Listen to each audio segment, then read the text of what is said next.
যে ওসমান হাদি বাংলাদেশের সকল মানুষকে চিনত না, সেই সাধারণ মানুষের জন্য ন্যায় ইনসাফের জন্য কথা বলেছেন।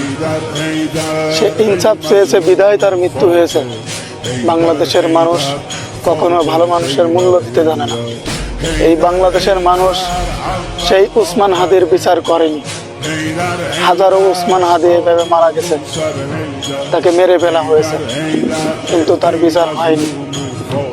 এরকম হাজারো শিশু মারা যাবে, তাদেরও বিচার হবে না।